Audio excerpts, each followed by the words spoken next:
জননেতা মুফতি আমির হামজা সাহেব, হাফেজ মাওলানা আমির হামজা সাহেব ভাইয়া তো এখন আলোচনা করবেন। আমরা সকলে তাকবীরটি পরিবেশ সুন্দর রাখবো। লিল্লাহে তাকবীর। দুহাত তোলেন, সকলে দুহাত তোলেন, সকলে দুহাত তোলেন, দুহাত তোলেন। লিল্লাহে তাকবীর। আল কোরআনের আলো ঘরে ঘরে জালো, কোরআন আছে যেখানে আমরা আছি সেখানে, কোরআন নাই যেখানে আমরা নাই সেখানে। আসসালামু আলাইকুম ওয়া রাহমাতুল্লাহ।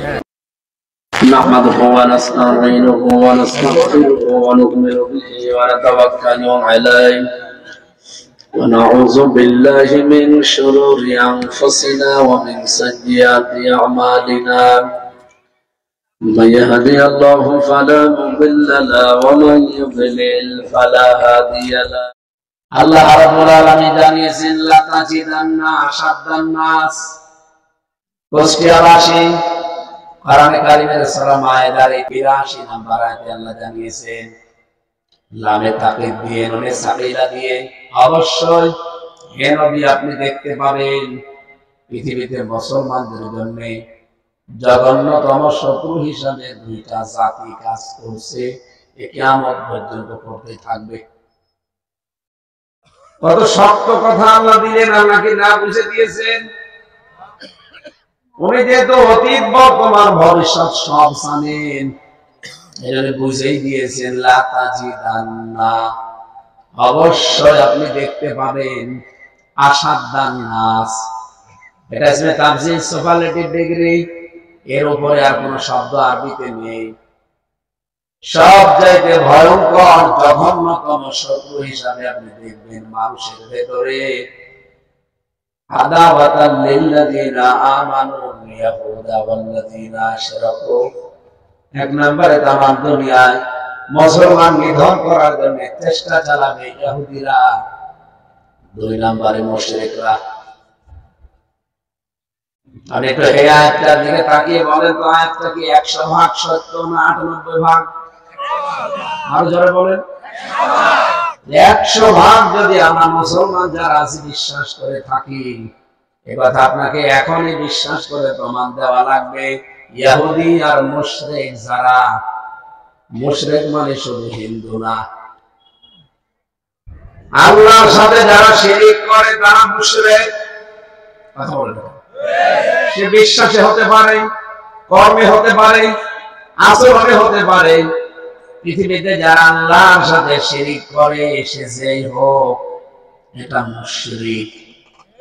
এই মুশরিকদেরকে আপনি মুসলমানদের বিরুদ্ধে জঘন্যতম শত্রুতা করতে দেখতে পাবেন। এই জন্য আমরা তাদের ঘৃণা করি। তাছাড়া হিন্দু যারা এমনিতে সাধারণ জেনারেল, আমি আপনাদের ঘৃণাও করি না, এমনকি আপনাদের দূরে সরিয়েও দেই।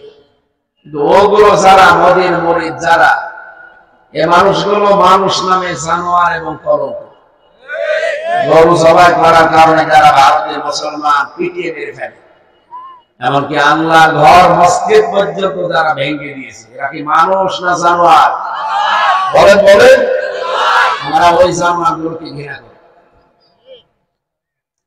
এর পরের আয়াতে আল্লাহ দিয়েছেন হে নবী আপনি দেখতে পাবেন তুলনামূলক ভাবে খ্রিস্টান যারা, নাসারা যারা, তারাও আপনাদের শত্রু, কিন্তু তারা একটু কম। তামাম পৃথিবীতে সবচাইতে বেশি মানুষ বাস করে খ্রিস্টান ধর্মে, প্রায় 250 কোটির উপরে। 710 কোটি মানুষ তামাম দুনিয়ায় এখন, মাত্র 175 কোটি আমরা মুসলিম, আর 535 কোটি সব কাফের। এই কাফেরদের ভেতরে জঘন্যতম ইহুদি, 2 নম্বরে মুশরিক, 3 নম্বরে দাঁড়িয়েছে খ্রিস্টানরা। খ্রিস্টানদের ঈমান নেই, কারণ তারা 3 খোদায় বিশ্বাস করে। ওরা বলে আল্লাহ একজন আছে, মানি আল্লাহর স্ত্রী আছে মরিয়ম।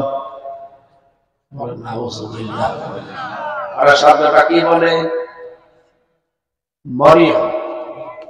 অথচ মরিয়ম নামে কোরআনে আল্লাহ কিছু দেয়নি, দিয়েছে মারিয়াম। যাদের মেয়ের নাম লিখেছেন, যাদের বোনের নাম লিখেছেন, স্ত্রীর নাম যাদের আছে, মারিয়াম, অনেকে মরিয়ম বলে ডাকে, এটা বিকৃতি। এটা আবুল সরকার যেভাবে কোরআনের আয়াত বিকৃতি করছে, আল্লাহ মানুষ হিসাবে নাস শব্দটা ব্যবহার করেছেন। আউযু বিরাব্বিন নাস, নবী আপনি বলেন আমি আশ্রয় চাই মানুষের মালিকের কাছে। এখানে নাস মানে মানুষ, নাস মানে কি? আর এই শয়তান কুলাঙ্গার কোরআনের আয়াতের বিকৃতি করে বলছে নাস মানে নাস, আল্লাহ নাচতে বলেছে। এখনো পর্যন্ত অনেকে জেনে শুনি অনেক সুশীল নাস্তিক মার্কা সুশীল যারা, তারা ওদের পক্ষ নিয়ে এখনো পর্যন্ত মশাল মিছিল করে। সাহস পায় কোথায়? আগা থেকে গোড়া পর্যন্ত পিটানো লাগবে এদের, কথা বলেন। ওরা যদি আমির হামজাকে গালি দিত, আল্লাহর কসম আমি কিছুই বলতাম না। যদি আমার বাবা রিয়াজউদ্দিন কেউ গালি দিত, কিছুই বলতাম না, গালি দেন।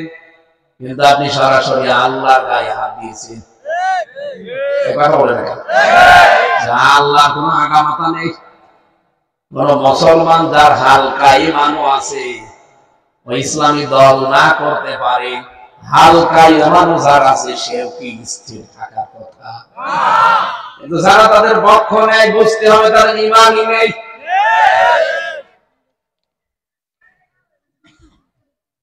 এখানে মুশরিক। এরপরে আল্লাহ যেহেতু নাসারাদের নাম দিয়েছে, 3 নম্বরে ওরা মনে করে তাহলে এখান থেকে সংশোধনী কি, মরিয়ম বলে আর ডাকা যাবে না, তাহলে গুনাহ হবে, মারিয়াম বলা যাবে। এই কথা বুঝতেছে? কি বলা লাগবে? কারণ এই শব্দটা আল্লাহ কোরআনে দিয়েছেন, একটা সূরায় নাযিল করেছেন, সূরা মারিয়াম। আপনার 40টা নেকি হবে এই শব্দটা উচ্চারণ করুন। মিম র ইয়া মিম, মারিয়াম, 40টা নেকি পাবে না। যদি মরিয়ম বলে 40টা গুনাহ হবে, কারণ অর্থ বিকৃত হয়ে গেছে। শুদ্ধ তেলাওয়াতের এত দাম, এত মর্যাদা নবীজি দিয়েছেন। কোরআনে কারীম যাদের অন্তরের ভেতরে নেই, ওগুলো মানুষের অন্তরেই বলা হয় না। ইন্নাল্লাযী লাইসা ফী জাওফিহি শাইউন মিনাল কুরআন কাল বাইতিল খরিব। নবীজি বলেন যে অন্তরের ভেতরে আল্লাহর কোরআন নেই, এটা মানুষের অন্তর না, উজাড় গৃহ, শয়তানের ঘর। কোন কোরআন অন্তরে থাকা লাগবে? যে কোরআন শরীফ থাকলে আপনার অন্তরের ভেতরে আলো থাকে। বহু মানুষ এখানে আমি জানি বসে আছেন যারা কোরআন পড়তেও পারে কিন্তু অশুদ্ধ। কি কথা বলেন? যে মাঝে মাঝে কিছু তেলাওয়াত শুনি, বঙ্গবন্ধুর দোয়া করার আগে তেলাওয়াত করে, ও কি কোরআন শরীফ নাযিল করে না পড়ে তা আল্লাহ জানে। গোপালগঞ্জের এক মৌলবীর দোয়া শুনছিলাম, উনি আলেম না মৌলবী, বঙ্গবন্ধুকে জাহান্নামের একেবারে মাঝখানে পাঠিয়ে দিয়েছে। আগে যে তেলাওয়াত গুলো করলো, সূরা ফাতিহা, সূরা ইখলাস, আমার মনে হচ্ছে ওর জীবনে ওইভাবে পড়লে নামাজ হয় না। ইযা জা নাসরুল্লাহি ওয়াল ফাত, এখানে নুন সাদ র নাসর আছে। নাসর মানে সাহায্য। আল্লাহ পাক বলেন যখন আল্লাহর সাহায্য আসবে তখন আপনি বিজয় দেখতে পাবেন। তো কেউ যদি এখানে সাদ বাদ দিয়ে সিন উচ্চারণ করে, ইযা জা নাসরুল্লাহি ওয়াল ফাত, সাদ মুখ গোল হয়ে উচ্চারণ হয়। এটা যদি কেউ সিম্পলি উচ্চারণ করে নাসরুল্লাহ, নাসরুল্লাহ, সাদ মুখ গোল না করে সিন দিয়ে উচ্চারণ করলে নুন সিন র, এই নাসর মানে ঈগল পাখি। বাংলা অর্থ কি দাঁড়িয়েছে দেখেছেন? যখন আসবে ঈগল পাখি তখন বিজয় পাবেন। খালি একটা অক্ষর পাল্টিয়েছেন আপনি, পুরো অর্থ চেঞ্জ হয়ে গেছে। কুষ্টিয়াবাসী, আমি যেটা এখান থেকে বলতে চাই, খ্রিস্টানরা যেহেতু মরিয়ম বলে ডাকেন, এমনকি তারা আল্লাহর স্ত্রী বলে তাকে বলেন নাউজুবিল্লাহ, এবং তারা হযরত ঈসা আলাইহিস সালামকে বলে এটা আল্লাহর সন্তান। এজন্য খ্রিস্টানরাও কাফের। খ্রিস্টানরা কি কাফের হলেও তারা মুসলমানদের শত্রুতা খুব বেশি না। ওরা কাছাকাছি শত্রু, ইহুদি খ্রিস্টানদের মতো এত জঘন্য না।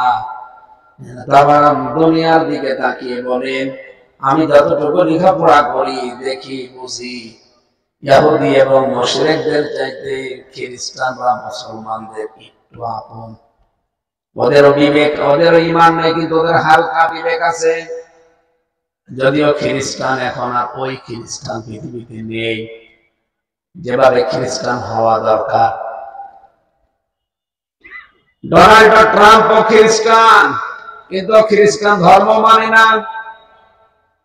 এখানে খ্রিস্টান যারা, তাদের মুখের কথা এবং মনের ভেতরে একটা আকুতি আছে যে মুসলমানদের আমরাও শত্রু, কিন্তু এত জঘন্য না।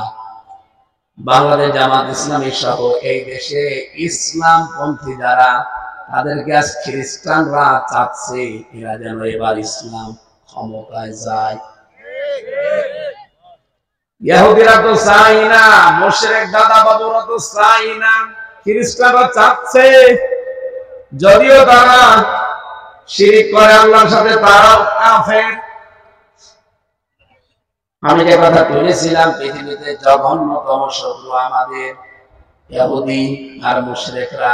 সুতরাং এদেরকে শত্রু আপনাকে মনে করা লাগবে। শত্রু যদি মনে না করে, এটার দ্বারা যে আঘাত আসবে আপনি সহ্য করতে পারবেন না। আমার কথা অর্থ বুঝেছে? এই জন্য পৃথিবীতে নিকৃষ্টতম মানুষ আমরা মনে করি 1 নাম্বার ইহুদি, 2 নাম্বারে মুশরিক। মুসলমানদের ভেতরে এখন যেহেতু শিরক প্রবণতাটা বেশি, নামে মুসলমান কিন্তু কাজ করে সব আল্লাহর সাথে শিরক করল। শিরক যারা করে তারা আমরা বলি মুশরিক হয়ে যায়। এই জন্য তারা এখন মুসলমান নাম নিয়ে প্রকৃত মুসলমানদের বিরোধিতা করছে। এই কথা বলছে কোরআনে কারিমে বহুবার এই আয়াতটা মানুষকে বুঝিয়েছি। সূরা শূরা 13 নম্বর আয়াতের শেষের আগে আছে, কাবুরা আলাল মুশরিকিনা মা তাদউহুম ইলাইহি। হে নবী, আপনি যেদিকে মানুষকে ডাকেন যে আসো আল্লাহর বিধান এই জন্য কায়েম করি, এটা শুনলে সবচাইতে বেশি মন খারাপ করবে, রাগ হবে মুশরিকদের। আল্লাহর এই জমিনে 54 বছর আমরা ধরেন চেষ্টা করছি, এমনকি তার আগে থেকে সেই 41 সাল থেকে সব মিলে প্রায় 83 বছর এ জমিন আল্লাহর বিধান চলবে। আল্লাহর এই কথা ছাড়া জামাত ইসলামী অন্য কথা বলে না। এ কথাই আমরাও বলছি। আমার এই 33 বছরের আমার মনে হয় প্রায় 20 বছরে আমি এ কথা বলি। যাদের বয়স 50 বছর তারা অলরেডি 35 থেকে 40 বছর এই কথাই বলে। আল্লামা সাঈদী 50-60 বছর একাধারে এই কথাই বলেছিলেন। কিন্তু তাদের সবচাইতে বড় বাধা দিয়েছে এই জমিনে দিন কায়েম না হোক যারা, তারা কিন্তু আমরা জানি কাফের না, তারা ইহুদি না, তারা খ্রিস্টানও না, তারা মুশরিক। এই কথা বলে না? কারণ শিরক যারা করে তারা যেহেতু মুশরিক হয়ে যায়, তাদের কাছে খারাপ লাগবে, এটা কষ্ট হবে, তারা বাধা দেবে। এই কথাকে আমি বানালাম। ওয়াল্লাযী আরসালা রাসূলাহু বিল হুদা ওয়া দীনিল হক লিইয়ুযহিরাহু আলাদ দীনি কুল্লি ওয়ালাউ কারিহাল মুশরিকুন। তিনি সে আল্লাহ যিনি তার রাসূলকে দ্বীনে হক দিয়ে জমিনে পাঠিয়েছেন। শুধুমাত্র খেলাধুলা করবে তা না, কেন পাঠিয়েছিলেন? লিইয়ুযহিরাহু আলাদ দীনি কুল্লি, তার উদ্দেশ্য ছিল পৃথিবীতে যত ধর্ম বানানো আছে সব কিছুকে পেছনে ফেলে দিয়ে আল্লাহর দ্বীনকে বিজয় করবে। আল্লাহু আকবার। এই দায়িত্বটা সরাসরি আল্লাহ রাসূলকে দিয়ে পাঠিয়েছেন। এজন্য রাসূলের জীবনী পড়ে দেখেন, যত নবীর জীবনী আমি এই ছোট জীবনী পড়লাম, প্রতিটি নবীর দায়িত্ব ছিল জমিন আল্লাহর, বিধান চলবে আল্লাহ। এটাকে যারা রাজনীতির বক্তব্য মনে করে মন খারাপ করে, আপনি মুশরিক। ওয়ালাউ কারিহাল মুশরিকুন, যদিও মুশরিকদের খারাপ লাগবে, মন খারাপ হবে, কষ্ট হবে, এর চাইতে আবার স্পষ্ট কথা কি বলা যায়? এই ঘটনায় যারা আল্লাহর বিধানের কথা বললে, দিন কায়েমের কথা বললে যে মুসলমানের রাগ হয়, বুঝবেন ও শিরক করে মুশরিক হয়ে গেছে। মুশরিকের জন্য জানাজা দেওয়া যায় আছে, কবরে দেওয়া, কারণ তো এমনি জাহান্নামে যাবে। তাহলে আমি মনে হয় এতক্ষণ পর্যন্ত যা বললাম তার সামারাইজ এইটা, সারমর্ম সার কথা এই যে আল্লাহর বিধানের কথা বললে রাগ হবে অটোমেটিক ভাবে মুশরিকদের। আপনার যদি কোনো ক্রমে মন খারাপ হয়, রাগ হয়, আল্লাহর বিধানে জমিনে কায়েমের কথা শুনলে আপনি বিশ্বাস করতে পারেন আপনি মুশরিক। প্রশ্ন করতে পারেন, কই আমি তো শিরক করি না, তাহলে আল্লাহ মিথ্যা কথা বলিস? বলুন, আল্লাহ মিথ্যা কথা বলিস? অবশ্যই আপনার শিরক হয়, না তো আপনার তো মন খারাপ হওয়ার কথা না। যে কোনো ভাবে আপনার শিরক হচ্ছে, আপনি হয়তো টের পাচ্ছেন না। আপনাকে আবিষ্কার করার জন্য আমি আহ্বান জানাচ্ছি, দেখেন কিভাবে শিরক হচ্ছে। শিরকের যতগুলো স্তর আছে, আমি তাফসীরে 120টা স্তর পড়েছি শিরকের। শিরক বিল যাত, শিরক বিল সিফাত, শিরক বিল ইখতিয়ার, শিরক বিল হুকুক, তবে একটা একটা করে আমি 120 প্রকার শিরক পেয়েছি। আমার তো মনে হয় আমাদের 120 প্রকারের 118 প্রকারই আছে। এত বড় বিশাল জুব্বা গায়ে দিয়ে মনে হচ্ছে আমি পাকা একেবারে খাঁটি ইমানদার। 1000 বছর আগে একটা আয়াত নাযিল হয়েছে, আপনাদের আমি আরবিটা বলছি, লিয়াকাররিবুনা ইলাল্লাহি সুলফা। সূরা জুমারের ভেতরে আছে, হে নবী এই মুশরিকদেরকে যদি আপনি জিজ্ঞাসা করেন যে এই দেবতাগুলোর পূজা করো কেন, এই মাটির পাথরের মূর্তি বানিয়ে এর সামনে মাথা নত করো কেন, কি চাও এদের কাছে, ওই মুশরিকরাও বলবে আমরা এদের পূজা করি না, এদের মাধ্যমে আমরা আল্লাহর কাছে যেতে চাই। 1000 বছর আগে যদি ওই কাফের মুশরিকরা কথা বলতে পারে, আজ বাংলাদেশে বহু নামধারী মুসলমান যারা বিভিন্ন পীরের কাছে যায়, তাদেরও বিশ্বাস এইটাই যে আমরা বাবাকে কিছু করি না, এই বাবার মাধ্যমে আমরা আল্লাহর কাছে যেতে চাই।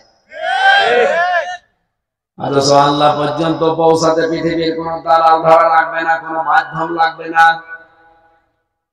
ওরা যে আয়াতটা পড়ে দলিল দেয়, ওরা বানিয়ে বলে ওইটা অবতাগু ইলাইহিল ওয়াসিলা, ইমানদারেরা আল্লাহকে ভয় করো আর আল্লাহ পর্যন্ত পৌঁছাতে একটা ওসিলা তালাশ করো। ওরা বলে ওসিলা মানে বাবা, পীর, অথচ এখানে ওসিলা মানে নেক আমল। কি নেক আমল মানে? বহু মানুষ আমরা মনে করি আমল মানে বসে বসে সুবহানাল্লাহ পড়ছে, আমল করছে। বসে বসে সুবহানাল্লাহ পড়া কি আমল? এটা তো একটা জিকির। আমি আবার বলছি, আমল মানে কি বলেন? আরবিতে বলে আমল, বাংলায় বলে কাজ, ইংরেজিতে বলে ওয়ার্ক, বিভিন্ন ভাষায় এই নাম আছে। তাহলে যে বসে বসে তসবিহ টেপেন আর মনে করছেন লোক আমলদার হয়ে গেছে, কিসের আমল করে? কত বসে আছে। আমল মানে আপনাকে কাজ করা লাগবে, নেক কাজ যেটা, ভালো কাজ যেটা, মানুষের উপকার হয়, মানবতার কল্যাণ হয়, এইটার নাম আমল। আমি বসে বসে তসবিহ 1000 বার টিপলাম, কি মানুষের উপকার হচ্ছে বলেন? বলেন। আপনাকে আল্লাহ শুধু জিকির করার জন্য পাঠিয়েছে না, জিকির করবে, তাসবিহ করবে, আল্লাহর প্রশংসা করার জন্য। এ জগতে সৃষ্টির অভাব নেই। 7টা সূরা আয়াতটা পেয়েছি, সাব্বাহা লিল্লাহি মা ফিস সামাওয়াতি ওয়া মা ফিল আরদ ওয়া হুয়াল আজিজুল হাকীম। শুনেননি আয়াত কোনদিন? আল্লাহ পাক বলেন আসমান আর জমিনে যত সৃষ্টি আমি বানিয়েছি সবাই আমার তাসবিহ করছে, জিকির করছে। ও মানুষ, তোমাদেরকে আমি জিকির করার জন্য বানাইনি, তোমাদেরকে বানিয়েছি আমার খলিফা করে। কি করি? ইন্নী জাইলুন ফিল আরদি খলিফা, আমি জমিনে তোদেরকে খলিফা করে পাঠালাম। খলিফার কাজ কি? আমি আল্লাহ যেটা করতাম ওটা যেহেতু আমার দ্বারা সাজে না, এই জমিনে এসে আল্লাহ তার বিধান কায়েম করা এটার দায়িত্ব তার, কিন্তু এটাকে আল্লাহর সামনে মানায় এটা যেহেতু মানাচ্ছে না, এই জন্য ওই দায়িত্বটা দিয়ে আল্লাহ আমাদের পাঠিয়েছেন। এই জন্য এই জমিনে সবচাইতে বড় ইবাদত দায়িত্ব আমাদের জন্য এই জমিনে আল্লাহর খেলাফত কায়েম করা। কত উল্টা পাল্টা লোক আছে ইসলাম না বুঝে আমাদের ভুল ধরে, আর আমি এই কথা বললো আর আমি বানিয়ে বলেছি কোরআনে আছে। আল্লাহ আমাদের জমিনে খেলাফতের দায়িত্ব দিয়ে পাঠিয়েছেন। এই 54 বছর হয়ে গেল দেশটা স্বাধীন হওয়া, জমিনে আমরা তো নেই, আমরা আছি বিভিন্ন জায়গায়। এই জন্য জমিন জালেমরা ফাঁকা পেয়েছে, 180 মাইল বেগে চালিয়েছে। এবার আর এই জমিন ফাঁকা না, এই জমিনে এখন আল্লাহর খলিফারা পদে পদে সিটি আছে। এবার জমিনে যদি শয়তানি করতে চান, আল্লাহর খলিফাদের মোকাবেলা করে করা লাগবে। এমনি এমনি ছাড় দেওয়া যাবে? খুব ছাড় দিয়েছি 54 বছর। আমরা বিভিন্ন দরগায়, বিভিন্ন আস্তানায়, কত মাজারে বসে বসে শুধু জিকির করা ধান্দায় ছিলাম। আমি জিকিরকে খারাপ বলি না, কারণ জিকির করার জন্য আল্লাহ আমাদেরকে বানাননি, কারণ জিকিরের জন্য তাসবিহ করার জন্য আল্লাহর সৃষ্টি আছে। আপনি কি মনে করেন এই যে পিপিলিকা অবশ্যই আছে ও আল্লাহ তাসবিহ পড়ছে? এই যে গাছগুলো বিকাল বেলা লম্বা হয়ে যায় সেজদা, এই যে ছায়া লম্বা করে সেজদা দেয়, জিকির করে, তাসবিহ করে। হ্যাঁ, তাদের তাসবিহের ভাষা হয়তো আমরা বুঝি না। কোরআনে কারীম সূরা বনী ইসরাঈলে আল্লাহ জানিয়েছেন, হে নবী আপনি তাদের তাসবিহের ভাষা হয়তো বোঝেন না, কিন্তু তারা তাসবিহ করে। তুসাব্বিহু লাহুস সামাওয়াতুস সাবউ ওয়াল আরদু ওয়া মান ফীহিন্না ওয়া ইন মিন শাইইন ইল্লা ইউসাব্বিহু বিহামদিহি ওয়ালাকিন লা তাফকাহুনা তাসবিহাহুম ইন্নাহু কানা হালিমান গফুরা। রব্বুল আলামিন বলেন, পৃথিবীতে এমন কোন জিনিস নেই, 60 মানে জিনিস, যে আমি আল্লাহর তাসবিহ করে না, কিন্তু তোমরা তাদের তাসবিহের ভাষা বোঝো না। কি বুঝলেন এখান থেকে? যে তাসবিহ তাহলিল করার জন্য আল্লাহ আমাদেরকে বানাননি, আমাদের বানানোর একটা আলাদা উদ্দেশ্য আছে, সেটা এই জমিন যার হুকুম চালানো লাগবে তার। শিরক বিজাত, শিরক বিসিফাত, যেটা ইহুদি খ্রিস্টান মুশরিক ওই জামানার কাফেররা করতো, হয়তো বুঝে করুক না বুঝে করুক। বাংলাদেশে আমরা যারা এখন এই শিরকে লিপ্ত আছি, দেখেন তারা পীরের নাম নিয়ে হলে জমিনে দিন কায়েমের বিপক্ষে কথা বলে। তার মানে পীর হয়েও অনেকে মুশরিক, এক কথা বললাম, আলেম হয়েও অনেকে মুশরিক। সাফ কথা, আমার জমিনে দিন কায়েম হবে, আল্লাহর বিধান, এটা যারা চায় না তারা মুশরিক। আবু জেহেল ছিল মুশরিক, ও যদি মরে গেলে ওর জানাজা না হয় উদ্ধ করে মাটিতে চিপে রাখে, পুঁতে ফেলে। এ জমিনেও যারা এভাবে মরবেন মুশরিক হয়ে, আমার মনে হয় আপনার জানাজা দেওয়া, কবরে দেওয়া এই অনুষ্ঠান বাংলাদেশে বন্ধ করা দরকার। কবরে দিয়ে তো আপনার লাভ নেই, কবরের মাটি নষ্ট হবে, আপনাকে পুড়িয়ে ফেলাই ভালো।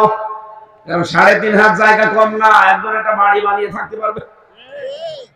আপনি তো এমনিতেও জাহান্নামে যাবেন, মুশরিকরা যাবে কোথায়? আরো জোরে। তো মুশরিকরা জাহান্নামে যাবে, আপনি আগেই পাঠিয়ে দেই।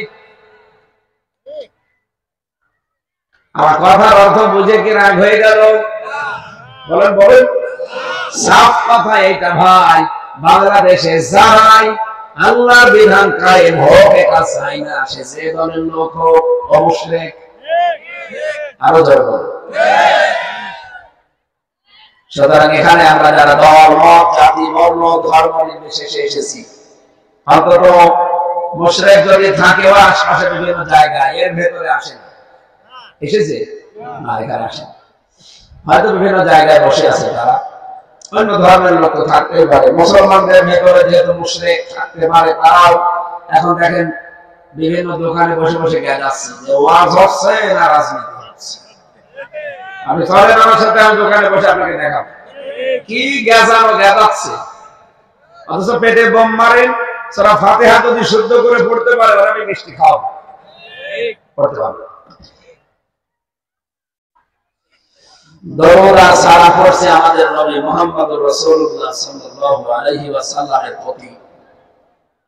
আপনারা জানেন আমি ধারাবাহিকভাবে কথা বলি, যেহেতু আজকে একটা গুরুত্বপূর্ণ সূরা। আপনারা মনে করছেন এই সূরা তো আমিও জানি, আপনি জানেন ঠিক আছে, এর ভেতরে আল্লাহ এত কথা দিয়েছে। নবীজি বলেন কোরআন শরীফ যদি আল্লাহ নাযিল নাও করে শুধু সূরা আসর নাযিল করত, তাও আমার উম্মতের জন্য হেদায়েতের জন্য যথেষ্ট হতো। এত কথা এর ভেতরে আছে, আমরা তো শুনি না এইভাবে। আসেন আমরা আবিষ্কার করার চেষ্টা করি সূরা আসর। এখান থেকে আমরা কিছু শিক্ষা নিয়ে আজকে বাড়ি যেতে চাই। কোরআন শরীফের ভেতরে 3 আয়াত বিশিষ্ট 3টা সূরা পাবেন, আসর, নসর আর কাউসার। এই 3টা সূরায় 3 আয়াত করে আছে, বাকি কোন সূরায় কোরআনে 3 আয়াত নেই, সব 4, 5, 6 এভাবে। তাহলে 3 আয়াত বিশিষ্ট সূরা কয়টা? আরো জোরে। এই 3 আয়াত বিশিষ্ট সূরা যেটা নামাজ যারা পড়েন, এগুলো নামাজের শেষের রাকাতে পড়বেন। সূরা ফাতিহার পরে যেহেতু অন্য সূরা মিলানো লাগে, তাহলে এই সূরাগুলো প্রথম রাকাতে পড়ে পরের রাকাতে সূরা নসর আর কাউসার ছাড়া কোনো সূরা পাবেন না। এজন্য আপনি যদি প্রথম রাকাতে এটা পড়ে ফেলেন, পরের রাকাতে কিন্তু সূরা ইখলাস দিয়ে পড়লেন, পরের রাকাতে পড়বেন কি? কারণ পরের রাকাতে 4 আয়াত 5 আয়াতের কমে আর সূরা নেই। সূরা ফালাকের ভেতরে 5 আয়াত আছে, সূরা নাসের ভেতরে 6 আয়াত আছে, আর সূরা ইখলাসের ভেতরে 4 আয়াত আছে। কেউ যদি সূরা নসর প্রথমে তেলাওয়াত করে পরবর্তীতে কাউসার পড়ে, ওর নামাজ কিন্তু ইচ্ছা করে পড়লে হবে না। কথা বুঝে ফেলেছেন নাকি? ধারাবাহিক তারতিব ঠিক রাখা লাগবে। বলে কোরআনে 3 আয়াত বিশিষ্ট সূরা আছে কয়টা? আসর, নসর, কাউসার। আজকে যেটা পড়লাম সূরা আসর, এটা কোরআনের 103 নাম্বার সূরা, মক্কায় নাযিল হয়েছে। ঐতিহাসিক প্রেক্ষাপট পড়তে গিয়ে পেয়েছি, এদিকে তাকান, এই সূরার আলোচ্য বিষয়ের ভেতরে লেখা আছে লাভ ক্ষতির সমীকরণ বা লাভ লোকসান। বিশ্বনবী মুহাম্মদ রাসূলুল্লাহ 1 থেকে 40 বছর পর্যন্ত পুরো আরব জাহানে তার কোনো বদনাম ছিল না। তিনি সবার কাছে ছিলেন আল আমিন আস-সাদিক। মানুষটাকে এত বিশ্বাস করতো, নিজেদের দল যারা করে কাফেরদের, ওই নেতাদের কাছে তারা টাকা পয়সা আমানত রাখতো না।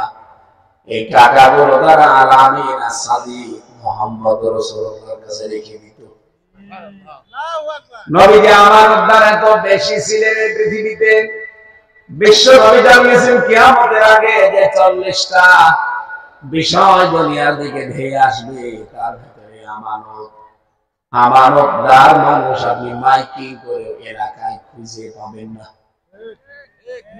আমার মনে হয় এই আনসারা ইউনিয়নে এখন যদি মাইকিং করা যায় যে আমানতদার মানুষ আছে, একটা মানুষকে আপনি দেখাতে পারবেন না। আমানত মানে শুধুমাত্র টাকা পয়সা রাখলে ফেরত দেয়, এটা আমানত না। এ ভোট আমানত। এই কথা বলেন না কেন? বলতে পারেন হুজুর ভোটে দাঁড়িয়েছেন তো? আরে ভাই না, এ কথা আমি এর আগেও বলেছি, সে 11 সাল থেকে, তখন তো ভোটে দাঁড়ায়নি। সূরা নেসা 58 নাম্বার আয়াতে বাড়ি যে তাফসিরে মাহফুল কোরআন মিলাবেন, বাংলায় লেখা আছে ইন্নাল্লাহা ইয়া'মুরুকুম আন তু'আদ্দুল আমানাতি ইলা আহলিহা। অবশ্যই আমি আল্লাহ তোমাদের সবাইকে নির্দেশ দিলাম, তোমাদের যাবতীয় আমানত প্রাপকের কাছে পৌঁছিয়ে দিবা। এই কুষ্টিয়াতে সদর থানায় মনে করেন 10 জন ভোটে দাঁড়াবে, এই 10 জনের ভেতরে যার দ্বারা আপনার মনে হয় যে রাষ্ট্রের সম্পদ সংরক্ষণ হবে, মানুষের অধিকারগুলো আদায় হবে। আপনার এই ভোট নামক সাক্ষী আমানত তাকে দেওয়া আপনার দায়িত্ব।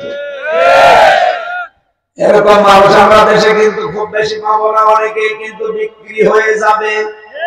শুধু চা বিড়ি আর কিছু টাকা দিলে আমানতের দায়িত্ব শেষ।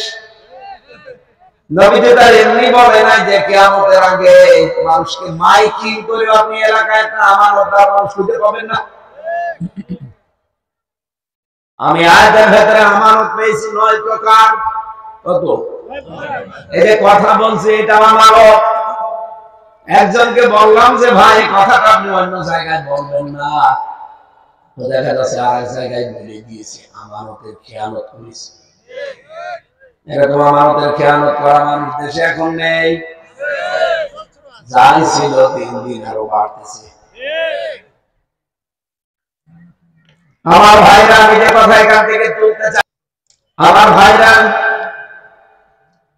সূরা আসরের তাফসীর করার জন্য বসেছি। যেহেতু বিশ্বনবী মুহাম্মদুর রাসূলুল্লাহ আমানতদার ছিলেন, কেমন তার জীবন আমি 2 মিনিট বলছি। যেদিন তাকে মেরে ফেলার জন্য কাফেররা লাল ঘোষণা দিয়েছে 100, আবু জেহেল সংসদে দারুন নদওয়ায় আইন পাশ করেছে যে মুহাম্মদের মাথা যদি কেউ জীবিত অথবা মৃত নিয়ে আসতে পারে 1,100 লালুট দেওয়া হবে। লালুট মানে এখন বাংলাদেশের 100টা এই যে এসবি ভলভো বাস, এক একটা বাস মানে একটা করে ওই জামানায় বলে তো 100টা যদি এসবি বাসের মালিক তা ভলভো যেটা এক একটার দাম 6 কোটি 7 কোটি 10 কোটি করে দাম, এটা যদি আপনাকে বলা হয় যে আমির হামজার মাথা নিয়ে আসতে পারলে এই বাস দেওয়া হবে, এলাকায় কেউ বসে থাকবে না, সবাই দৌড়াবে। ওই জামানায় দৌড়িয়েছিল 22 জন তরবার নিয়ে ছুটে গেছে নবীজির ঘরে। চারিদিকে তারা খোলা তরবার নিয়ে দাঁড়িয়ে আছে।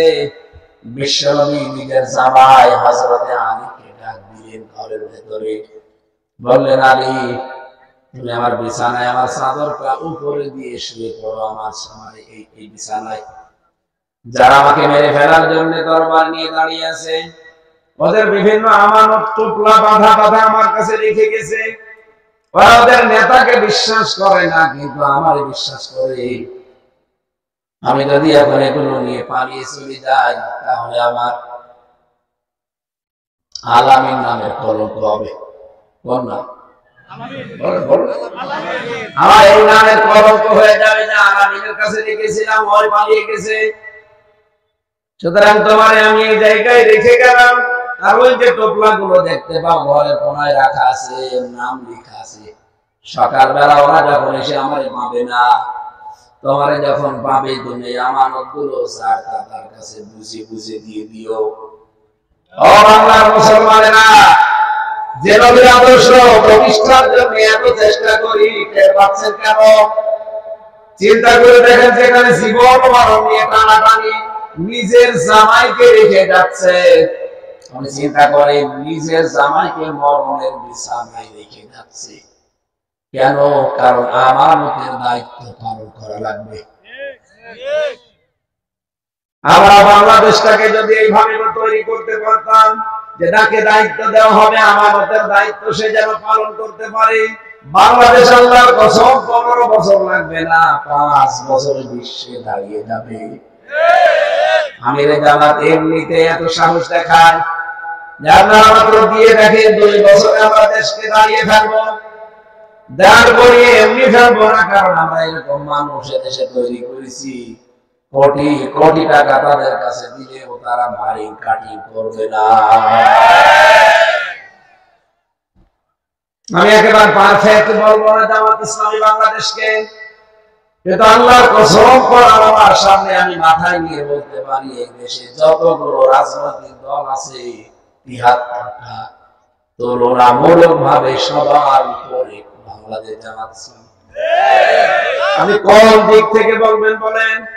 বলতে পারবেন তার দাড়ি ছোট ছোট, ওদের তো দাড়ি ছোট, আপনার কি ছোট? বলে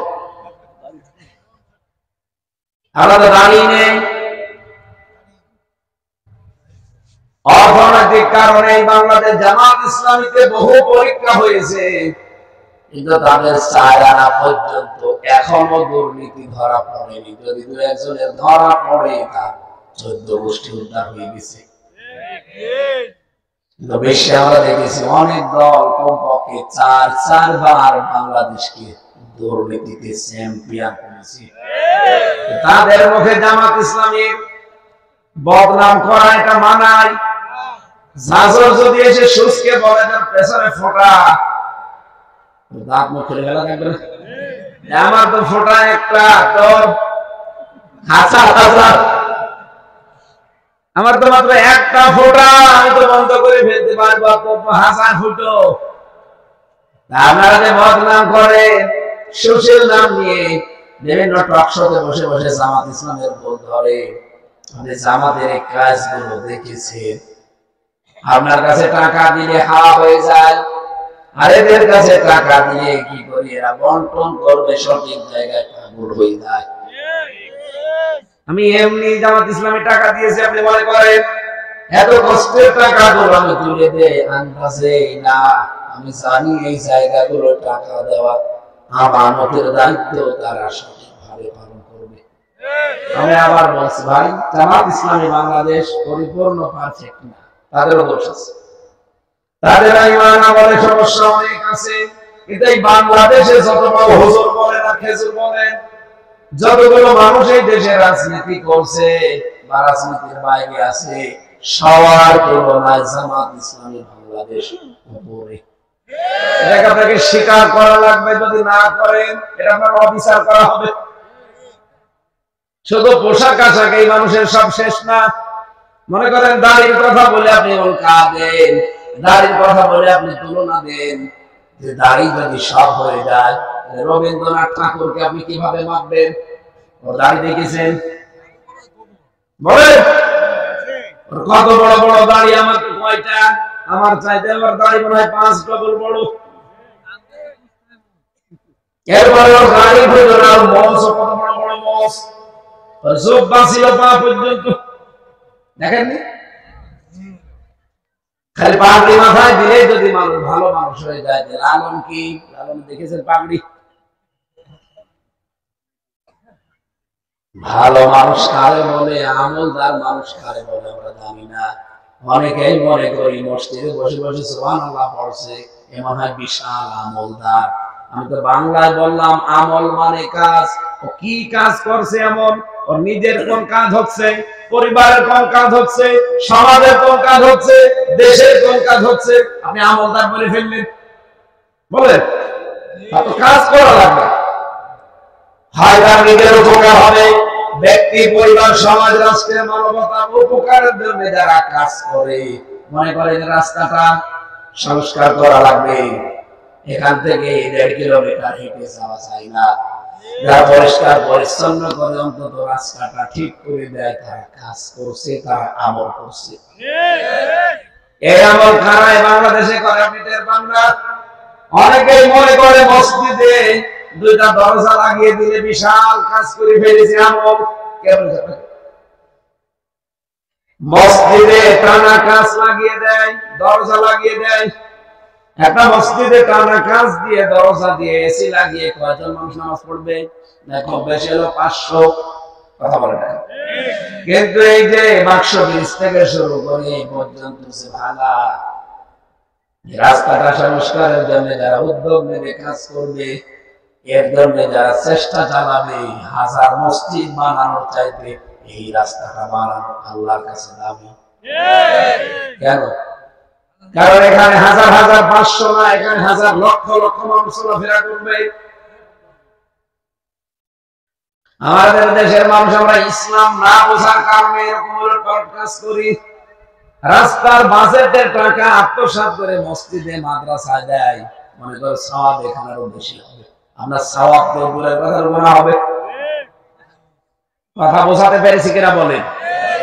আমাদের কুষ্টিয়ারে যাই পাটিকা বাড়ির পাশে ইউনিয়ন, আমাদের আগে যারা দায়িত্বে ছিল আমি শুনেছি এই মানুষগুলো রাস্তা, ব্রিজ, এই টাকা যা বাজেট হয় সেখান থেকে অর্ধেক টাকা আত্মসাৎ করে নিয়ে খায়, আর অর্ধেক মনে করেন 100 টাকা আর 50 টাকা খেয়ে ফেলেছে, 25 টাকার রাস্তায় কাজ হয় আর 25 টাকায় মসজিদে মাদ্রাসায় দেয়। অথচ 100 টাকা এই রাস্তায় ব্যয় করার দরকার ছিল, মসজিদে এসি লাগিয়ে দিয়েছেন, মোজাইক পাথর দিয়েছেন, টাইলস দিয়েছেন, 500-600-1000 মানুষ নামাজ পড়তো। কিন্তু কুষ্টিয়ার পাটিকাবাড়ি ইউনিয়নে, আইলছাড়া ইউনিয়নের এই রাস্তাগুলোতে লক্ষ কোটি মানুষ চলাফেরা করত। শুধু কি এই ইউনিয়নের মানুষ চলতো? বলেন, সারা বাংলাদেশের বিভিন্ন জায়গা থেকে যারা এখানে আসতো, এই ইউনিয়ন থেকে ওই ইউনিয়নে যেতে রাস্তা দিয়ে তারা চলাফেরা করতো। এই জন্য বাংলাদেশ জামাত ইসলামী দেখবেন যে পরিষ্কার পরিচ্ছন্নতা, রাস্তাঘাট, ব্রিজ চেষ্টা করে তারা যতটুকু পারে এটা সংস্কার করে চলাফেরা করার জন্য একটা যতটুকু পারা যায় চেষ্টা করছি। এমনি না, কোরআন থেকে তাদের কর্মসূচি গুলো সব একটা একটা করে নেওয়া আমি দেখেছি। নবীজি নিজের জামাইকে পর্যন্ত বললেন এখানে শুয়ে থাকো। হযরতে আলী একবারের জন্য তিনি বিশ্রাম দেননি, তিনি শুয়ে পড়লেন। ওরা যখন এসেছে সকালবেলা ডাক দিয়ে বলে, মোহাম্মদ উঠে পড়ো, তোমার জীবনের শেষ দিন। নবীজি তো নেই, হযরতে আলী সব শুনতে পাচ্ছে। চিন্তা করছে কি করি এখন, এদের সাথে একটু ধস্তাধস্তি করা লাগবে। ওরা চাদর টানাটানি করে, একজন বলে এভাবে টানাটানি করে লাভ নেই, যাও কোপ দিয়ে দাও তরবারি দিয়ে। আর একজন বলছে না, একটু দেখেই মারি, মারা যখন লাগবে তো দেখে মারি। একজন আর একজনকে কথা বলতে বলতে যারা টানে, একজন, দুইজন, 5 জন, 7 জন, 22 জন একাধারে টানাটানি করে, কিন্তু চাদর খুলতে পারে না। হযরতে আলী পরবর্তীতে জানিয়েছেন ওই 22 জন না, তামাম দুনিয়ার সব মানুষ যদি আমার ওই দিন চাদর ধরে টান দিত, আমি যদি ইচ্ছা করে চাদর ছেড়ে না দিতাম, তামাম দুনিয়ার মানুষ টানলেও ছিঁড়তে পারত না। আমি তাই ধস্তাধস্তি করছি, আমার মনের ভেতরে ধারণা আমি যত এদেরকে এখানে আটকিয়ে রাখতে পারবো, আমার নবী মদিনার দিকে 2 পা হলে এগিয়ে যাবে। বাংলার মুসলমানেরা আজ কিন্তু 1500 বছর পরে সেই সময় এসেছে। আমার মনে হয় না যে নবীজির ইসলামকে রাষ্ট্র প্রতিষ্ঠার জন্য যারা বাধা হয়ে দাঁড়াবে, এরকম 22 জনের মতো যে কোনো ভাবে ধস্তাধস্তি করে হোক, কথা বার্গেনিং করে হোক, তাদের আটকে রাখা লাগবে। মনে মনে চাইবেন আল্লাহর ইসলাম এদেশে 2 কদম এগিয়ে যায়। সবাই কথার অর্থ বুঝবেন না, যারা বোঝার আমার মনে হয় বুঝে ফেলেছেন। হ্যাঁ, কথা বোঝেন। হযরতে আলী বলেন আমি ঠিক অনেকক্ষণ ধস্তাধস্তি করে ছেড়ে দিলাম, কারণ মনের ভেতরে ধারণা ওরা যদি আন্দাজে কপ দিয়ে দেয় আমি মরে যাবো, আর আমি মারা যাওয়ার পরে ওরা দৌড় দেবে। কিন্তু আলী সকালবেলা ওদের এই আমানত গুলো যার যার নাম লেখা ছিল পোর্টাগুলো পৌঁছে দিলাম। যেই নবী আলামিন নামের কলঙ্ক হয়ে যেতে পারে, নিজের জামাইকে কাফেরদের দরবারের নিচে শুইয়ে রেখেছে, তা আমানতের দায়িত্ব পালন করেছে। আর সেই নবীর উম্মত আমরা যত বড় হই, আমানত আত্মসাৎ করার যোগ হই। এদেশে কিচ্ছু লাগবে না, শুধু আমানত গুলো যা রাষ্ট্রের বাজেট আসে, এগুলো যদি সত্যি এই 1628 জন মানুষ সঠিকভাবে ব্যয় করতে পারে, পৌঁছিয়ে দিতে পারে, আল্লাহর কসমে দেশের মানুষের অভাব থাকবে না। খালি পক্ষপাতিত্ব বন্ধ করা লাগবে। যেখানে যেটা বাজেট হয় ওইটা ওইভাবে আমানত মনে করে পৌঁছিয়ে দেওয়া লাগবে, ওই পরিমাণ কাজ হওয়া লাগবে। আর আমি জানি ইসলাম আসলে এটা হবে।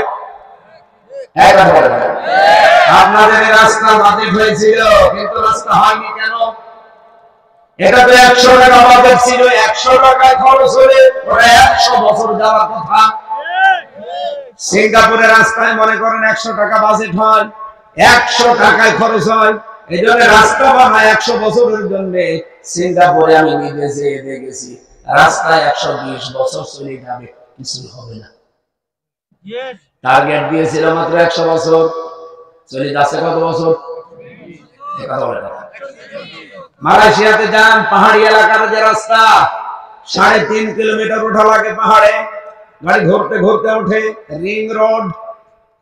এত সুন্দর রাস্তা বানিয়েছে, আমি তো নিচে কয়েকবার উঠলাম। ক্যামেরুন হাইল্যান্ডে এ সমস্ত জায়গাগুলোতে মেঘ হাতের সাথে এসে ধরা দেয়, মনে হচ্ছে মেঘকে ডাক দিলে মেঘ এসে হাতের ভেতরে ভাসতেছে, এত উপরে। এই রাস্তায় আসা যাওয়া, রাস্তাগুলো 100 বছরের টার্গেট নিয়ে তারা বানিয়েছে। আমি কথা বলে দেখেছি কত বছর টিকতে পারে। 120 বছর চলে যাওয়ার পর কিছু হবে না, কিন্তু ওরা মেয়াদের পরে আর রাখে না। 100 বছর পরে ভালো হলেও ভেঙে ফেলে আবার নতুন করে বানায়, কারণ তাদের টাকা তো আর এদিক ওদিকে যায়নি। ওদের টাকা তো আর সাহেব পাড়া বানায়নি, বেগম পাড়া বানায়নি। আমাদের টাকায় সাহেব পাড়া বেগম পাড়া বানানো বন্ধ করে দেয়। রাস্তা 100 বছরের জন্য বলে এ রাস্তা 200 বছর চলে যাবে। আমি গ্যারান্টি দিতে পারি, ইসলাম এই দেশে আসে, শুধু জামাত ইসলাম বলি না, ইসলাম যদি আসে আল্লাহর কসম এই দেশটা আমরা জান্নাতের মতো মিনি জান্নাত বানিয়ে ফেলতে পারি। কোনো ভয় থাকবে না আপনার। একজন মহিলা কক্সবাজার থেকে পঞ্চগড়, টেকনাফ থেকে তেতুলিয়া 1150 কিলোমিটার পথ একা একা চলে যাবে। রাত নেই, দিন নেই, মনের ভেতরে কোনো ভয় থাকবে না আল্লাহর ভয় ছাড়া। এরকম একটা দেশ আল্লাহ আমাদেরকে উপহার দিক, আমরা চাই না। এটা শুধু বসে বসে হো হো করলে হবে? এইটার জন্যই তো কথা বলা হয়। তখন আপনি রাজনীতি মনে করেন কেন স্বামী, জান্নাতে তো মারি কাটি বন্ধ হয়ে যাবে, রাস্তার মাঝে ঘটে মারবা আর আপনি খাবেন, এটা তো করতে পারবেন না। আমি কি বেশি বলে ফেললাম? নবী মুহাম্মদ রাসূলুল্লাহকে আমানতদার হিসাবে নিজেদের নেতার কাছে টাকা রাখে না, টাকা রেখে যায় নবীর কাছে। এই আমানতদার মানুষটা যখন কোরআন পেলেন হাতে, যখন বললেন আল্লাহ ইলাহা ইল্লাল্লাহ তুফলিহু, বলো লা ইলাহা ইল্লাল্লাহ, সফল হয়ে যাবে, তখনই তার যে জনপ্রিয়তা ছিল আকাশচুম্বী, এটা ধস নেমে গেল। এখন যে মানুষগুলো এতদিন আলামিন বলেছে আর সাদিক বলেছে, সত্যবাদী আমানতদার, তারা এখন বলছে পাগল। হ্যাঁ, তারা এখন বলছে জাদুকর, তারা বলছে কবি, গণক, এমনকি মিথ্যাবাদী পর্যন্ত বলেছে। এতদিন যারা আমানতদার বললো, তারা আজকে যে গণক বলছে, পাগল বলছে, কি এমনি বলেন বলেন? ওদের সাথে আঘাত লেগেছে। এই কারণে আমি হামসাকে 32 বছর পর্যন্ত কিছু বলে নাই। যখনই বাংলাদেশ জামাত ইসলামে নমিনেশন দিয়েছে, এই দিন থেকে যা আরম্ভ হয়েছে এই 32 বছরও হয়নি। আমির হামজা তো আগেও ছিল, তখন তো কিছু বললেন না। তখন তো একটা কথা, আমার কত ভিডিও অডিও রেকর্ড হয়ে আছে, সেগুলো তো কোনোদিন ছাড়েননি। এখন যারা 5 থেকে জন ঘষলে পেপার পত্রিকা করে দেন, রাস্তার করে ভিডিও গুলো ছাড়েন, আমরা উদ্দেশ্য জাতি বুঝে ফেলেছি। আমি দেওয়ালে পোস্টার লাগালে আমার দোষ, আর আপনি দেওয়ালে পোস্টার না কি লাগিয়েছে? পুলিশ বক্স ভরে ফেলেছেন। আমি মোটরসাইকেল র্যালি করলে নাকি শহরে যানজট বাঁধে, আর আপনি করলে যানজট ছুটে যায়। এগুলো পাগলামি ছাড়া কি? আমার মনে হচ্ছে এগুলো আবু জেহেলের চাইতেও খারাপ হয়ে গেছে। পাগলা কোথায় কামড় দিলে তত 14টা ইনজেকশন দিলে ভালো হয়। কয়টা? 5টা ইনজেকশন নাভিতে দিত আগে, ছোটবেলায় একবার দিয়েছিল 14টা। এই নাভির চারিদিকে ঘুরে ঘুরে 14টা ইনজেকশন দিয়ে কোথায় কামড় দিয়েছে। পাগলা কোথায়? আমার মনে হচ্ছে এখন জায়গায় ভাবে করছে আপনাদের এই যে বন্ধুরা আব্দুল কুদ্দুস, 5টা ইনজেকশন দেওয়া দরকার জায়গা মতো, তাছাড়া পাগলামি এদের ভালো হবে। আপনি চিন্তা করেন তো, সেই লোকটা এত জনপ্রিয়, ধস নেমে গেল একেবারে নিম্নে। কাফেররা তখন বলা বলে আরম্ভ করলো যে মুহাম্মদ শেষ, ওর জীবন ক্ষতিগ্রস্ত। কি ছিল আর কি হয়ে গেল? আল্লাহ রাব্বুল আলামিন তখন আয়াত নাযিল করলেন। রাব্বুল আলামিন নাযিল করে জানালেন, ওয়াল আসরি ইন্নাল ইনসানা লাফি খুসর। আসরের নামাজের কসম, সময়ের কসম, ইতিহাসের কসম। এখানে আসর শব্দের তাফসীর হয় তিনটা। আমরা সবাই জানি আসর মানে আসরের একটা সময় আছে না? যে সময় মানুষ আসরের নামাজ পড়ে, আমরা সবাই জানি আসর মানে জীবনের শেষ বেলা, একেবারে বেলা শেষ, এরপরে কিন্তু আর বেশি সময় সুযোগ থাকে না। তার মানে মানুষকে আল্লাহ বোঝাতে চায়, মানুষ তোমার জীবনে আসরে এসে গেছে, সময় আর বেশি নেই। জীবিত মানুষদেরকে আল্লাহ যত সম্পদ দিয়েছেন দুনিয়ায়, এইদিকে তাকান, জীবিত মানুষদেরকে আল্লাহ যত সম্পদ দিয়েছেন দুনিয়ায়, সে নারী হোক আর পুরুষ হোক, সবচাইতে দামি সম্পদের নাম হচ্ছে সময়, হায়াত। হায়াত আছে এজন্য হামজা এখানে বসে আছে, হায়াত আছে এজন্য খায়রুল এখানে বসে আছে। হায়াত না থাকলে কিসের বিশেষ অতিথি আর কিসের প্রধান বক্তা রাখতেন এখানে? বলেন বলেন। তাহলে আমার দাম এই জন্য যে আমার হায়াত আছে, আমি এখনো মরি নাই। মৃত হয়ে গেলে আমাকে এখানে বসতে দিত না, রাখতো না, দিয়ে দিত মাটির নিচে। জীবিত মানুষদেরকে পৃথিবীতে আল্লাহ যা দিয়েছেন সব চাইতে দামি সম্পদের নাম বলেন তো, আর একবার বলেন তো। এত দামি সম্পদ এই হায়াত। আমার মনে হয় এখন যদি কাউকে এখানে বলা হয় যে 20,000 টাকা দেব, তোমার হায়াত যা আছে সেখান থেকে 2 বছর দিয়ে দাও, রাজি হবে? একটা গরিব মানুষ তাও বলবে না। আপনি মনে করেন 2035 সাল পর্যন্ত বাঁচতেন, 2033 সালে আপনি মরে যাবেন, ওই 2 বছরের হায়াত আপনি আমার দিয়ে দেন, 10,000 টাকা দেব, কেউ রাজি হবে? হ্যাঁ, না হয়েছে। একজন রাজি হয়েছে, হযরত আদম আলাইহিস সালাম। উনি ওনার সন্তান হযরত ইদ্রিস নবীকে জীবনের হায়াত থেকে 60 বছর দিয়ে দিয়েছিলেন। উনি হায়াত পেয়েছিলেন 1000 বছর, আর হযরত ইদ্রিস হায়াত পেয়েছে মাত্র 40 বছর।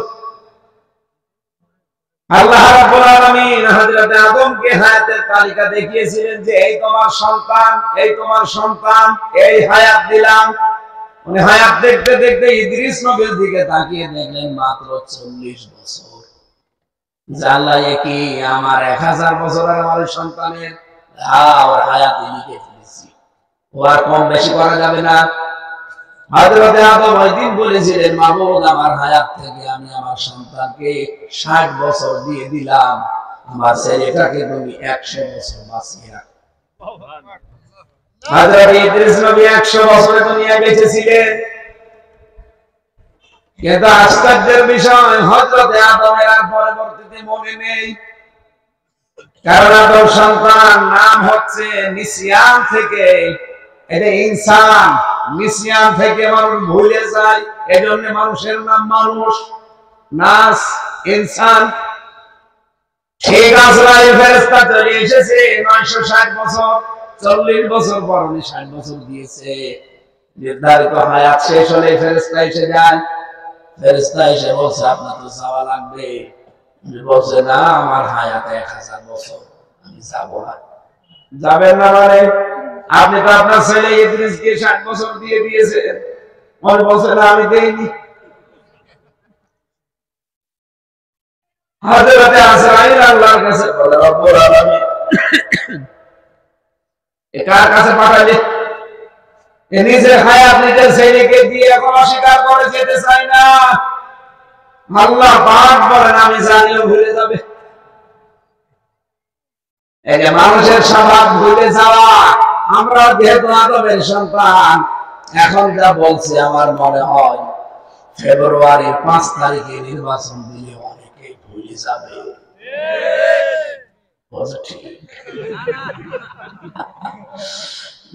ভুলে গেলে হবে? হযরত আদম আলাইহিস সালাম তিনি হায়াতকে দিয়েছিলেন, দাওয়াতে ওইরকম বড় মন নেই, পারবে না কেউ। অনেক মা বেগে বলে ফেলে, আল্লাহ আমাকে মেরে ফেলো, আমার সন্তানটা বাঁচিয়ে রাখো, আমার হায়াত দিয়ে দিলাম। যদি সত্যি সত্যি আজরাইল এসে বলে আমার হায়াত শেষ, ও বলবে এখন মহিলা তার স্বামীকে খুব ভালোবাসতো, স্বামী অসুস্থ, ঘরের ভেতরে রেখে বারান্দায় পাহারা দেয়। হঠাৎ করে এক গরু রাতের বেলা দড়ি খুলে গেছে, বিভিন্ন জায়গায় মাথা ঢোকায়, ঢোকাতে ঢোকাতে এক হাসিলের ভেতরে এই কালো হাড়ি ছিল ভাত রান্না করা, ওর ভেতরে মাথা ঢুকিয়ে আর বের করতে পারে না। গরু তো দৌড়াচ্ছে, এদিক ওদিকে কিছু দেখতে পায় না। হঠাৎ ওই বাড়ির সামনে এসেছে, ঘরের দরজায় ওই মহিলা তাকিয়ে দেখে যে মাথা কালো, নিচের দিকে তাকায়নি, উপরের দিকে তাকিয়ে বলছে, বাবা আজরাইল, রোগী আমিনা ভেতরে আছে। স্বামী ভেতর থেকে আওয়াজ শুনে বলছে, কি গো, আজরাইল এসেছে, তোমারে আমার নিচে যায়। ভেতর থেকে এসে দেখছে 4টা পা, মাথা দেখে বুঝে ফেলেছে গরু। তুমি এই ভালোবাসো, এটা তো আজরাইল না, এটা গরু। পৃথিবীটা এরকমই, সময়টা খুব দামি। এই জন্য আল্লাহ বলেন, জীবিত মানুষদের যত সম্পদ দিলাম, সব চাইতে দামি সম্পদের নাম কি? আরো জোরে। এই হায়াতটার ব্যাপারে আল্লাহ এবার ফতোয়া দিলেন, ইন্নাল ইনসানা লাফি খুস। পৃথিবীর সব মানুষ, পৃথিবীর সব জিন্নাত, এদিকে তাকান, পৃথিবীর সব মানুষ, আল্লাহ বলেন পৃথিবীর সব জিন, সব ফেরেশতা, সব গরু, সব ছাগল, এরা ক্ষতির ভেতরে ডুবে আছে না, শুধু মানুষ। কারা? আরো জোরে। শুধু মানুষ ক্ষতির ভেতরে ডুবে আছে। আমার তো মনে হয় কথাটা শুনলে আমরা যারা বিবেক যাদের কাজ করে তাদের একটু লাভ দিয়ে ওঠার কথা। কি বললো? আল্লাহ বলছে ক্ষতির ভেতরে ভাসতেছে না, ক্ষতির ভেতরে ডুবে আছে। আর একটু ভাবেন তো, কত বড় অসম্ভব কথা এটা আপনার জন্য, আমার জন্য। যেহেতু কোন সৃষ্টিকে আল্লাহ বলেন না, শুধু মানুষকে বলেছেন। এখন যদি একটা সিআইডি অফিসার এসে আমারে বলে, হামজা ভাই আপনি খুব সাবধানে থাকবেন, যে কোনো সময় ক্ষতি হতে পারে। কি ক্ষতি হবে, কারা করবে বলে না? আমার মনে হয় বাড়িতে যে জীবনও আমার ঘুম আসবে না, সব সময় খালি ওই সিআইডি কে কল দিয়ে বলবো যে কি বললেন, কি ক্ষতি হবে, কারা করবে, বলেন না কেন? উনি বলছে না, বলা যাবে না। উনি যত বলবে যে বলা যাবে না, তত আমার ঘুম উড়ে যাবে। একটা সিআইডি অফিসারের কথা শুনে যদি আপনার সব বন্ধ হয়ে যায়, আল্লাহ পাক বলছেন, ইন্নাল ইনসানা লাফি খুস। তাম পৃথিবীর সব মানুষ ক্ষতির ভেতরে ডুবে আছে। এটা শুনলে তো সব বন্ধ হয়ে যাওয়ার কথা। কথা বলে না কেন? এই যে ইন্নাল ইনসানা, যত মানুষ দুনিয়ায়, এই মানুষদের ভেতরে কি ট্রাম্প নেই? বলে বলে এই মানুষগুলোর ভেতরে ট্রাম্প আছে, মোদি আছে, পুতিন আছে, নেতানিয়াহু আছে, হাসিনা আছে, আমির হামজা আছে। কথা বলে না কেন? আল্লাহ বলেন এই মহাক্ষতির ভেতরে সবাই ডুবে আছে। এখন এই ক্ষতি থেকে, ডুবন্ত অবস্থা থেকে তোমাকে উপরে উঠতে হবে। রবি সাহেব মনে করেন নদীর ভেতরে, পানির ভেতরে সর্বোচ্চ ডুব দিয়ে 1 মিনিট থাকতে পারে। এখন উনি মনে করছেন যে আমির হামজা একজন মাওলানা, শ্রদ্ধা করি, সম্মান করি, ভালোবাসি। আমি যদি বলি রবিন ভাই থাকেন, 1 মিনিট পার হয়ে গেছে, আরো 2 মিনিট আপনাকে থাকা লাগবে। মাথার উপরে হাত দিয়ে যদি আমি চেপে ধরি, আমার মনে হয় উনি ওইভাবে থাকবে। বলেন বলেন, এদিক ওদিকে নাড়াচাড়া দেবে, শেষে না পারলে হাত। হুজুর মানাবুরের কথা, খুশিদের এমন জায়গায় আমার যা কিছু খুলে যায় যাক। কি বুঝলেন আপনি? আরে ভাই যেই হোক, এখন এই আলোচনার ভেতরে বিষয় কি কুষ্টিয়াবাসী, এখান থেকে যেটা আমি আপনাদের বোঝাতে চাই, উনি আমাকে ভালোবাসে, শ্রদ্ধা করে, সব ঠিক আছে, কিন্তু ওনার 1 মিনিট পরে থাকা সম্ভব না। এই পানির ভেতরে থাকলে উনি মরে যাবে, বাঁচার জন্য হলে ওনার হাত এদিক ওদিক করা লাগবে। তাম পৃথিবীর মানুষ আমরা যেহেতু পানির ভেতরে, গলার ভেতরে, ক্ষতির ভেতরে ডুবে আছি, এই ক্ষতি থেকে এখন যদি উপরে উঠতে চান, ভেসে উঠতে চান, ডাঙ্গায় উঠতে চান, এখন যদি বাধা হয়ে দাঁড়ায় হামজা, হামজাকে মানবেন? যদি বাধা হয়ে দাঁড়ায় আপনার পীর, মানবেন? যদি বাধা হয়ে দাঁড়ায় আপনার দল, মানবেন? কিসের দল, কিসের বের, কিসের হামজা? আগে নাক মুখ সমান করে হলে আমার ওঠা লাগবে। হ্যাঁ, আমাকে আগে বাঁচা লাগবে। আরে ভাই, মরে গেলে তো আপনি জাহান্নামে যাবেন সেরকম গ্যারান্টি নেই আপনার। আপনি তো শহীদ হয়ে গেলেন, কিন্তু আপনি যখন পড়ে আছেন এই মহা ক্ষতির ভেতরে, আল্লাহ বলছেন এখান থেকে যদি আপনি বাঁচতে না পারেন, আল্লাহর কসম জ্বলন্ত আগুনে যাওয়া লাগবে। আপনাকে আমি সত্যি বাঁচাতে এসেছি। এই ক্ষতি থেকে বাঁচতে হলে এখন মাস্ক দিয়ে যেভাবে হোক উপরে ওঠা লাগবে। এর উপরে উঠতে হলে দল যদি বাধা হয়, দলের মুখে ছাটা। পীর যদি বাধা হয়, পীরের মুখে ছাটা।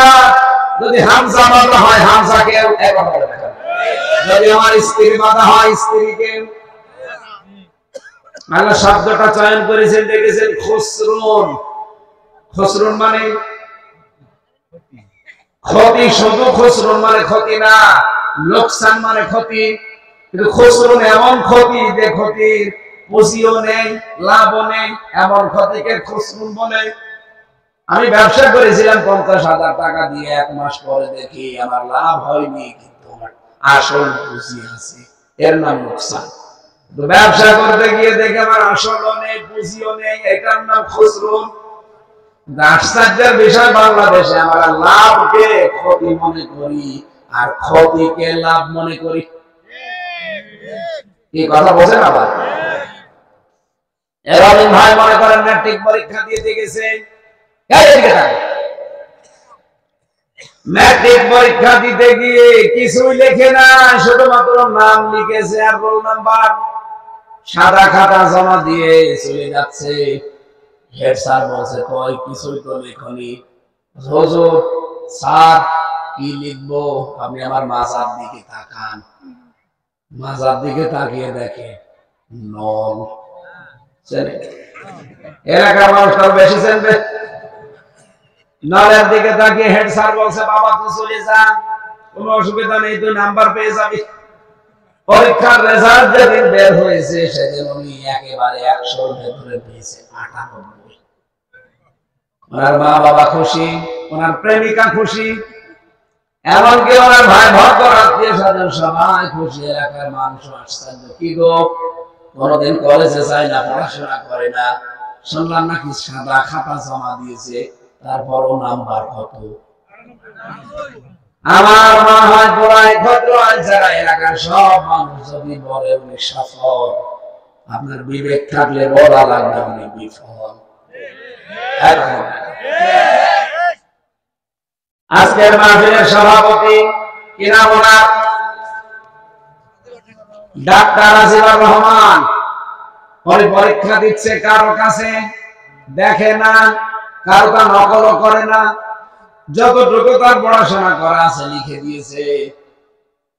পরীক্ষার রেজাল্ট বের হওয়ার পরে পেয়েছে মাত্র 33। কত?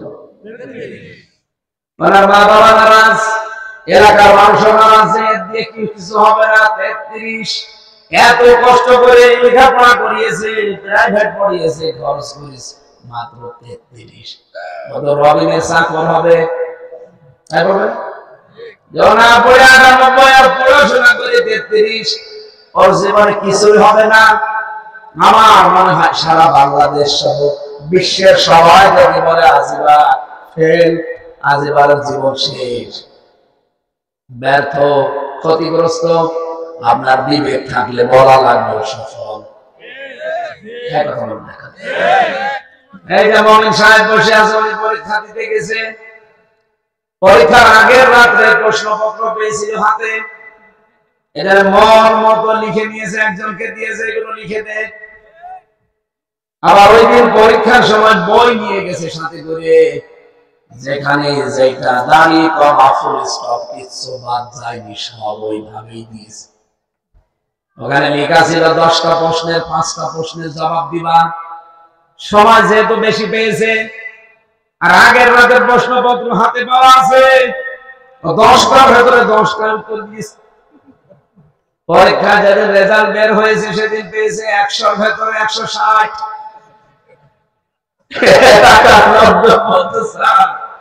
যত ভালো ছাত্র হোক, ওনা 100-র ভেতরে 99 পাবে না, 100 পাবে। 160 পাই কি করে? স্যার বলছে ও ছেলে পাই, আমি করবো কি? কারণ এই লেখা তো ওর না, কারণ ওর লেখা তো আমি চিনি, ও তো আগের রাতে লেখা। আমাকে আমি চেয়েছি যে 10টার ভেতরে 5টা প্রশ্নের উত্তর দিতে, ও এমন ভাবে টাইপ করেছে একেবারে দাঁড়িয়ে কমা ফুল স্টপ কিছু বাদ নেই। আমি যে কাটাকাটি করবো সে ক্ষমতা আমার নেই। আমি নাম্বার দিতে দিতে দেখি 160। বলে তো তাম পৃথিবী যদি বলে মমিন সফল, বিবেক থাকলে আপনাকে বলা লাগবে বিফল। হ্যাঁ বলেন, মমিনকে দিয়ে রবিনকে দিয়ে কোন চেয়ারে যদি বসানো, চেয়ার পর্যন্ত নষ্ট হয়ে যাবে। কিন্তু আজিবা সাহেবকে চেয়ারে বসালে চেয়ারের মান থাকবে। নাম্বার কত?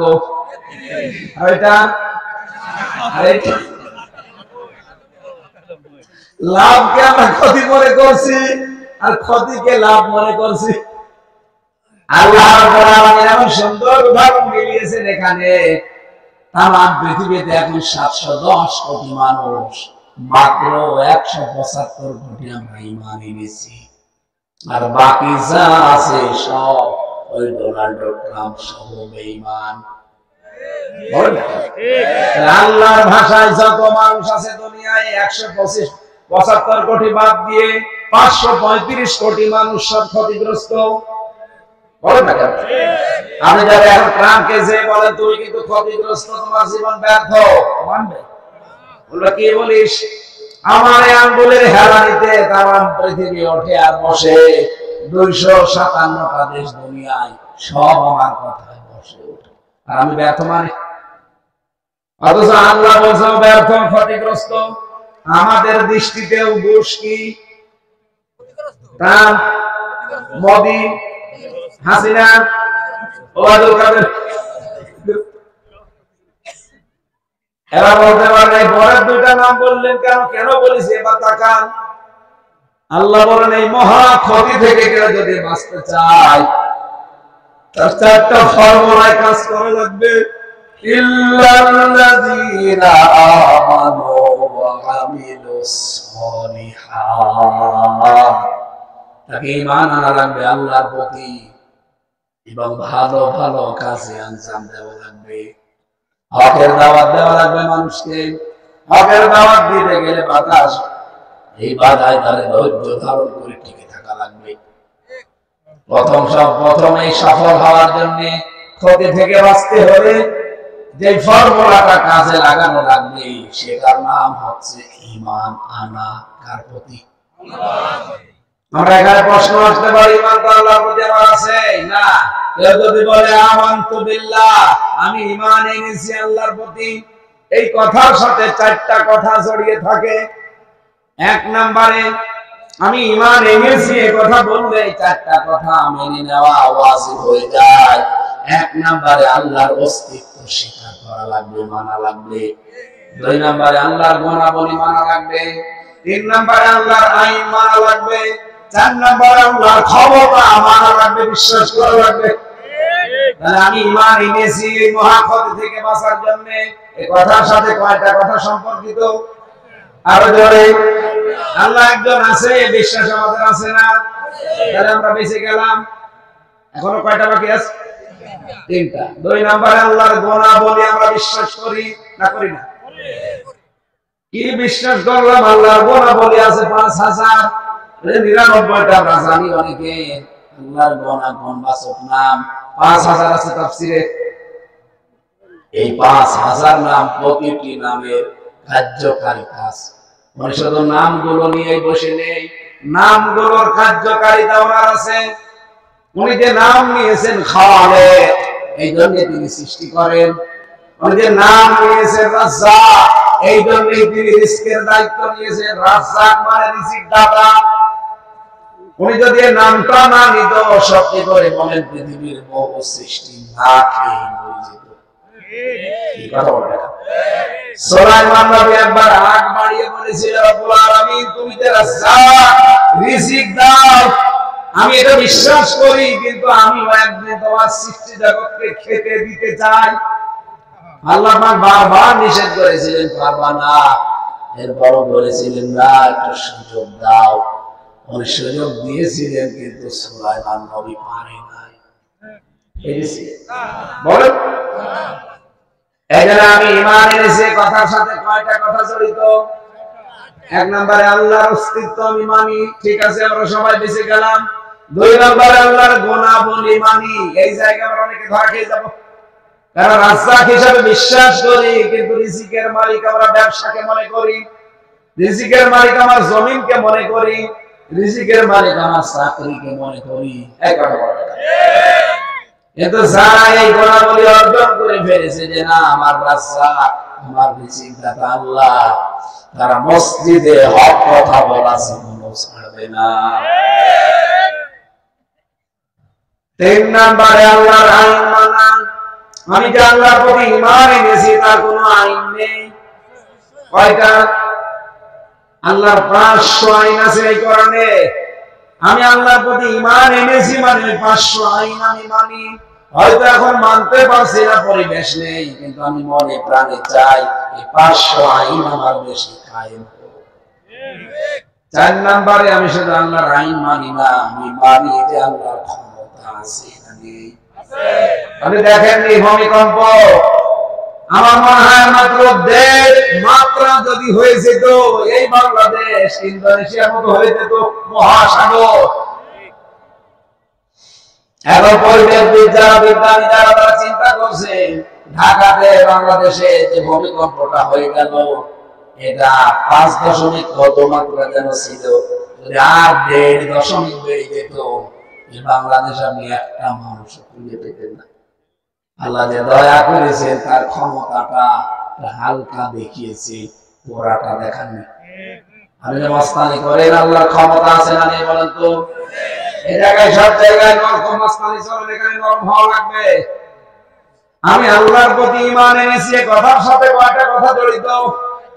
এই 4টা বিষয় যারা মানতে পারবে, তারাই মহাপদ থেকে বাঁচবে। সম্মানিত মা বোনেরা, নামাজ পড়েন আপনারা, আমি জানি, কিন্তু অনেকে 5 ওয়াক্ত নামাজকে নির্ধারিত সময় মতো পড়তে চান না। এটা অবহেলা করা যাবে না। যারা নামাজকে নির্ধারিত সময় না পড়ে, তাদেরও কবরে আযাব হবে। আল্লাহর এক বান্দী মারা গেছে, তার ভাই কবরে দিয়েছে।